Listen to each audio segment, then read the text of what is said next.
आज ही Doubtnut app download करें। Doubtnut पर होगा अब आपके सभी मैथ्स, केमिस्ट्री, फिजिक्स और बायोलॉजी डाउट्स का सफाया। बस अपने क्वेश्चन की फोटो खींचो, उसे क्रॉप करो और तुरंत वीडियो सोल्यूशन पाओ। Download now. नमस्कार दोस्तों, स्वागत करता हूं आप सभी का। आपका प्रश्न है, निम्नलिखित अभिक्रियाओं को समीकरण देकर स्पष्ट कीजिए। ठीक है, तो पहले में हमसे कह रहा है क्लीमेंशन अभिक्रिया, दूसरे में कह रहा है पर्किन अभिक्रिया, तीसरे में कह रहा है फ्रीडल क्राफ्ट अभिक्रिया। ठीक, तो आइए हम अपने प्रश्न के उत्तर को समझते हैं और तीनों ही भागों के उत्तर को स्पष्ट करते हैं। ठीक है, तो पहले में हमसे क्या कह रहा है, क्लीमेंशन अभिक्रिया। ठीक है, क्लीमेंशन अभिक्रिया। ठीक है ना, तो ये जो हमारी क्लीमेंशन अभिक्रिया है, ये कुछ इस प्रकार से परिभाषित होती है कि जिंक अमलगम यानी Zn और Hg की उपस्थिति में, ठीक है, और सांद्र HCl की उपस्थिति में एल्डिहाइड और कीटोन का अपचयन कराने पर एल्केन प्राप्त होती है और इस अभिक्रिया को क्लीमेंसन अपचयन कहते हैं। ठीक है, तो यहाँ पर जो है हम एक रासायनिक समीकरण को देख करके जो है देखते हैं और अपने प्रश्न के उत्तर को स्पष्ट करते हैं। ठीक है ना, तो यहाँ पर हम ले लेते हैं कि जैसे कि कहा एल्डिहाइड। ठीक है, तो यहाँ पर हम ले लेते हैं फॉर्मेल्डिहाइड, यानी कि HCHO जो होता है ये हमारा होता है फॉर्मेल्डिहाइड। ठीक है, फॉर्मेल्डिहाइड। ठीक है ना, तो फॉर्मेल्डिहाइड की अभिक्रिया जो है हम यहाँ पर अपचयन की अभिक्रिया कराएंगे जिंक अमलगम और सांद्र HCl की उपस्थिति में, यानी Zn प्लस Hg, ठीक है, और प्लस सांद्र HCl। ठीक है, तो इसकी जिंक अमलगम और सांद्र HCl की उपस्थिति में इसका हमने अपचयन कराया, तो अपचयन के फलस्वरूप हमें यहाँ पर 4 हाइड्रोजन प्राप्त होती है। ठीक है, तो ये देख सकते हैं यहाँ पर CH से मिलकर के CH2 हो गया, 2 हाइड्रोजन यहाँ से जाकर के इस कार्बन के साथ जुड़ेंगी, तो ये हमारा जो है वह CH4 हो जाएगा। ठीक है, अब यहाँ पर 2 हाइड्रोजन बचेंगी, तो ये H2 और यहाँ से ये ऑक्सीजन को निकाल लेंगे तो H2O का निर्माण कर लेंगी। ठीक, तो इस प्रकार से ये हमें यहाँ पर जो है एल्केन श्रेणी प्राप्त होती है। ठीक है, ये हमारे यहाँ पर CH4 बन गया, जिसे हम क्या कहते हैं, मेथेन, जो कि हमारा एल्केन श्रेणी का एक सदस्य होता है। और ये जो अभिक्रिया होती है ये हमारी क्लीमेंशन अपचयन अभिक्रिया कहलाती है। ठीक है, तो इस प्रकार से हमारा पहले भाग का उत्तर पूर्ण हुआ। दूसरे में क्या कह रहा है, पर्किन अभिक्रिया। पर्किन अभिक्रिया।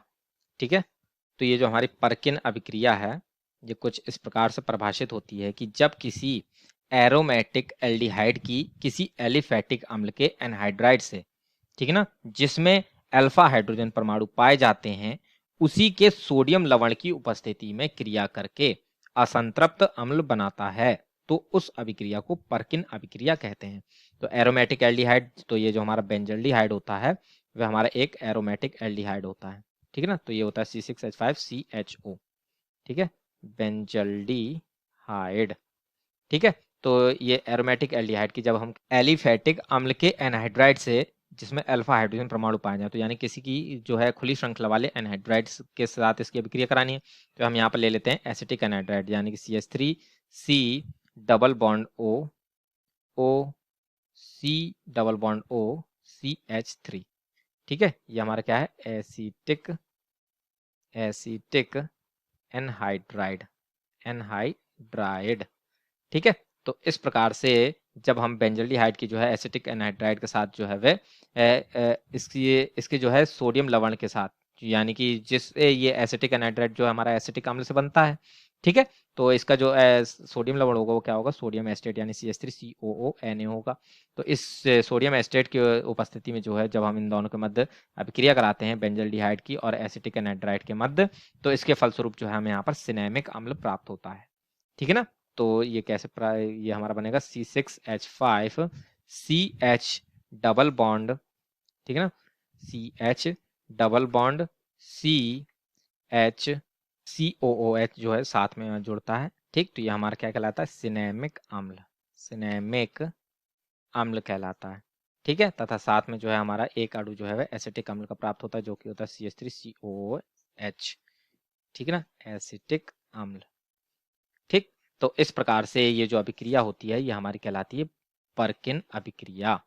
ठीक है, तो इसी के साथ जो है हमारे दूसरे खंड का भी उत्तर पूर्ण होता है। अब हम तीसरे खंड को देखें। ठीक है ना, तो तीसरे खंड में हमसे क्या कह रहा था कि ये फ्रीडल क्राफ्ट अभिक्रिया। ठीक है, तो इसकी अभिक्रिया को भी देख लेते हैं हम। फ्रीडल क्राफ्ट अभिक्रिया। ठीक है ना, तो ये फ्रीडल क्राफ्ट अभिक्रिया होती है ये हमारी कुछ इस प्रकार से परिभाषित होती है कि निर्जल AlCl3 की उपस्थिति में बेंजीन रंग में किसी भी समूह का जो प्रवेश है वह हमारा फ्रीडल क्राफ्ट अभिक्रिया कहलाती है। ठीक है, तो यहाँ पर हम क्या करते हैं कि बेंजीन समूह ले लेते हैं। ठीक है ना, बेंजीन रिंग, यहाँ पर हम बेंजीन की अभिक्रिया जो है निर्जल AlCl3 की उपस्थिति में मेथिल क्लोराइड से करवा देते हैं। ठीक है, निर्जल AlCl3 यानी निर्जल एल्यूमिनियम क्लोराइड की उपस्थिति में जो है इसकी हमने मेथिल क्लोराइड के साथ अभिक्रिया कराई, यानी कि CH3Cl के साथ इसकी अभिक्रिया कराई। तो जैसे कि हम जानते हैं प्रत्येक कोना जो होता है बेंजीन रिंग में एक कार्बन परमाणु को प्रदर्शित करता है, और प्रत्येक कार्बन परमाणु के पास इसमें जो है वह हमारा यहाँ पर एक हाइड्रोजन जो है वो उपस्थित होता है। तो इस वाले हाइड्रोजन के साथ जो है वह अब हमारा मेथिल क्लोराइड का जो ये Cl अणु है यह अभिक्रिया करता है और HCl बना करके यहाँ से निकल जाता है। तो इस प्रकार से अभी जो मेथिल समूह होता है वो जाकर के इस कार्बन परमाणु से जुड़ जाता है और हमारे यहाँ पर जो है वह टॉल्वीन का निर्माण करता है। ठीक है, तो इस प्रकार से ये बेंजीन समूह में जो है, बेंजीन रिंग में जो है ये हमारा मेथिल समूह का प्रवेश हो जाएगा। ठीक है, और हमें यहाँ पर प्राप्त हो जाएगी टॉल्वीन। ठीक है, टॉल्वीन हमें यहाँ पर प्राप्त हो जाती है।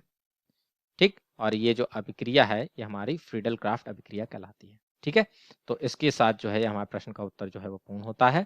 आशा करता हूँ आप सभी को उत्तर समझ में आया होगा। धन्यवाद। क्लास 6 से 12 से लेके नीट, IIT, JEE मेंस और एडवांस के लेवल तक 10 मिलियन से ज़्यादा स्टूडेंट्स का भरोसा। आज ही डाउनलोड करें डाउटनेट ऐप या व्हाट्सएप कीजिए अपने डाउट्स 8400 400 400 पर।